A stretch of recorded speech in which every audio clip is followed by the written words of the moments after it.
Bene data bakundwa b'umwami Yesu Kristo, mwese abakurikira izi nyigisho tubahaye ikaze mu biganiro bya Saveur Divine. Ibi biganiro mu bitegurirwa n'abavugabutumwa bwiza batandukanye, akaba ari umuhamagaro ugendera ku ijambo ry'Imana byanditse mu gitabo cy'ubutumwa bwiza uko bwanditswe na Matayo ibice 24 umurongo wa 14. Kandi ubutumwa bwiza bw'ubwami buzigishwa mu isi yose ngo bube ubuhamya bwo guhamiriza amahanga yose, nibwo imperuka izahera ko ize. Ibi biganiro mubikurikira ku channel ya YouTube yitwa Saveur Divine. Tubifurije kugubwa neza. Imana Data ari nayo So ibaha umugisha.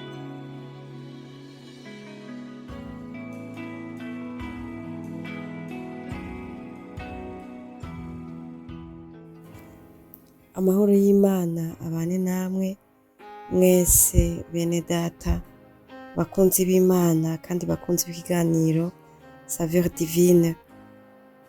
N'umunezero ukomeye kuri jewe kongera kubana namwe kugira ngo dusangire ijambo ry'Imana, twumve ico Imana yateguye kuganira natwe, kuganira n'imitima yacu kuri uyu munsi.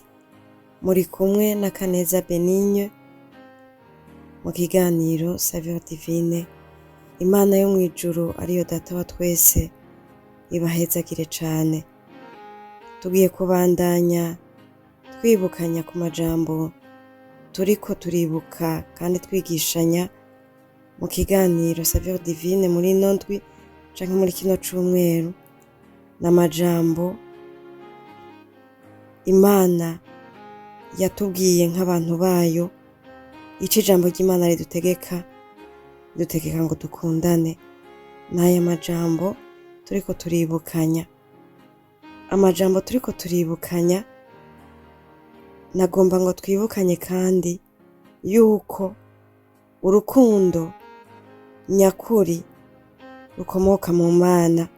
Urukundo rw'ukuri rufise inkomoko mu Mana, kandi umuntu wese ari mu Mana ategerezwa gukundana kandi agakunda abantu bose, atarobanuye, ataravye inkunzi, ataravye ubucuti, ataravye ivyo dusangiye, ariko ijambo ry'Imana ridutegeka ngo dukundane twese hamwe. Umuntu wese akunde mugenzi we, umuntu wese akunde abantu bose, ata kintu duhagazeko, dukundane. N'iri jambo turiko turibukanya. Igituma inkomoko y'urukundo nyakuri ari mu Mana, nuko Imana ariyo bwa mbere yabanje kwerekana urukundo. Urukundo rwayo Imana yakunze abantu, Imana yagwerekaniye mu gutanga umwana wayo w'ikinege kugira ngo aze gucungura abantu, aze gupfira abantu. Bari abantu bari baragararije Imana. Umwana w'umuntu amaze gucumura mu itongo rya Edeni, akanka kumvira Imana, akaja kure y'Imana, urukundo Imana yari ifise ntigwaheze kandi nta nubwo rwagabanutse. Ni naco gituma Imana kubw'urwo rukundo yakunda umuntu, itaravye amakosa yari yakoze, ntirabe kutumvira kwiwe, ariko avuga ngo nubwo bimeze uko umuntu ndacamukunda. Imana itanga umwana wayo kugira ngo urwo rukundo rwayo rwakomeje kuyigobera rugarukane uwo muntu agaruka iruhande y'Imana. Muri iri jambo ry'Imana twasomye mucete Yohana yari yanditse, yaravuze ngo dukundane kuko urukundo ruva ku Mana. Umuntu wese akundana yavyawe n'Imana kandi azi Imana. Bene data, nimba tuvuga ko turi abantu b'Imana, nimba tuvuga ko tuzi Imana, ikitwerekana nuko tuba dufise uru rukundo, kuko inkomoko y'urukundo nyakuri ni mu Mana. Hariho urukundo rw'abantu. Urukundo rw'abantu n'urukundo ruhera. Urukundo ijambo ry'Imana riko riradusaba si karande canke se uruhererekane biciye mu maraso, biciye mu miryango yacu, si hereditaire namba, ariko n'urukundo rufise inkomoko mu Mana. Hari igihe umuntu ashobora kuvuka akisanga mu muryango w'abantu bakundana, vy'ukuri ari abantu bakundana, muribona ko bafise urukundo, bagakunda ndetse n'abantu. Kenshi turavyumva, hari igihe uja mu bantu bakabwira ati barya abantu vy'ukuri n'abantu bakundana, kandi wabiraba ugasanga niko. Ariko urukundo Bibiliya iriko iratubwira ruratandukanye cane n'ubwo rw'abo bantu kumbure twaba twarumvise, kumbure twaba twarisanzemwo tukisanga mu bantu bakundana. Kuko abo bantu nubwo baba bakundana, nubwo abavyeyi batuvyaye twosanga bakundana, ntuzosanga ari abantu bakunda abantu bose. Ego nivyo barashobora gukunda abantu benshi, ariko ntibikunde ko bakunda abantu bose, kuko ari urukundo rw'abantu. Ariko urukundo Imana iriko iradusaba ngo dukundane, ni urukundo nk'urwo Imana yadukunze, nk'urwo Imana yerekanye igihe yatanga Yesu Kristo. Igihe Imana yadukunda ikatwereka urukundo rwayo mu gutanga umwana wayo Yesu Kristo, twari kure cane, twari abanyavyaha bari kure, twari twanka Imana cane, ariko Imana urukundo rwayo rwarayigobereye, iraza itanga umwana wayo kugira ngo adupfire. Kuko urukundo rw'Imana rutandukanye cane n'urw'abantu. Urukundo rw'Imana ruratandukana gose n'urw'abantu. Iyo umuntu agukunda canke iyo wewe ukunda umuntu, murakundana, turafise uburorero bwinshi, haba kuri twebwe ubwacu, haba no ku bantu batwegereye. Hariho ibihe usanga abantu bakundana, canke ugasanga wowe hariho abantu bagukunda, ariko hakagera igihe kumvo kanaka ugasanga urwo rukundo mwari mufitaniye hariho igihe rwagabanutse, kandi hariho n'igihe rugera rugahera, kuko ari urukundo rw'abantu. Ariko urukundo rw'Imana ni urukundo rudahera, kandi n'urukundo rudafise ikintu na kimwe rushingiyeko. Kuri uyu murongo twasomye w'indwi haravuga ngo umuntu wese akundana yavyawe n'Imana kandi arazi Imana. Natwe vy'ukuri nk'abantu b'Imana tuvuga ko dukunda Imana, tuvuga ko tuzi Imana, tuvuga yuko twabonye Imana kandi tuyizi, tuyibamwo. Ikibigaragaza nuko dukunda bene data, kandi tukabakunda tudafise ikintu dushingiyeko. Bashobora kuba ari abantu dusangiye ibikorwa vy'Imana, ariko kandi bashobora kuba nabo tudasangiye ibikorwa vy'Imana.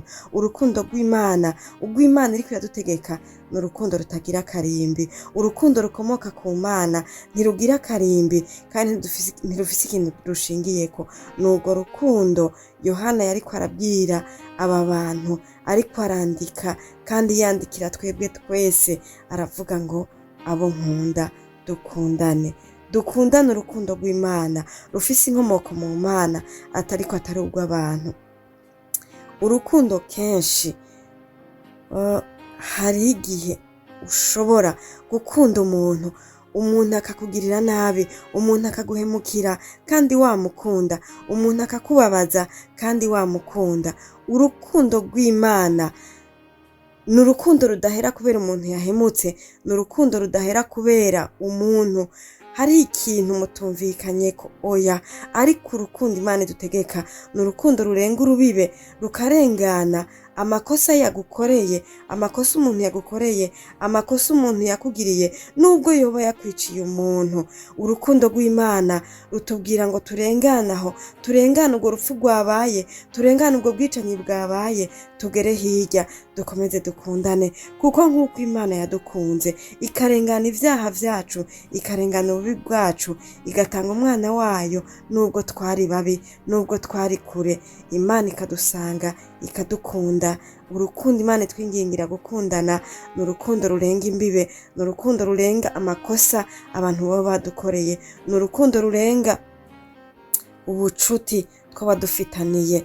Bene data, dukundane, kuko Imana ariyo nkomoko y'urukundo. Nimba turi mu Mana, nimba dushinzwe mu Mana, by'ukuri dukundane kandi dukunde abantu bose.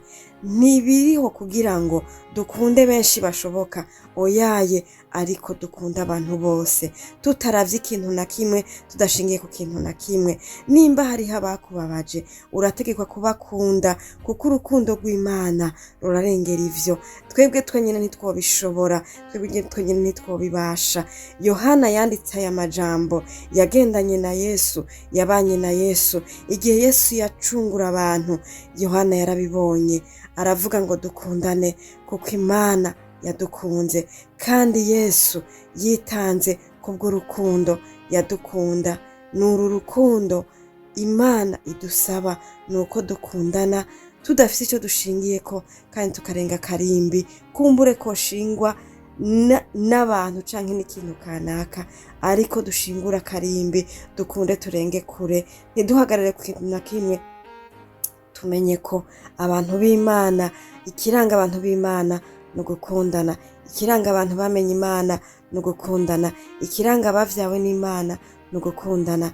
Nimba vy'ukuri twitwa ngo twavyawe n'Imana, dukundane, kandi urukundo rwacu ni ruriya Imana yadukunze, turi abanyavyaha, turi babi, turi kure. Natwe dukunde n'ababi, dukunde n'abatadukunda, dukunde n'abatatwemera, dukunde n'abatemera ivyo turimwo, dukunde n'abatemera ivyo dukora, ariko kubw'itegeko ry'Imana tubakunde kandi tubasengere. N'iri jambo ry'Imana, Imana ibahezagire, dukundane, kuko inkomoko y'urukundo ni Imana tubamwo, twemeye, tugendana nayo. Imana ibahezagire. Amen.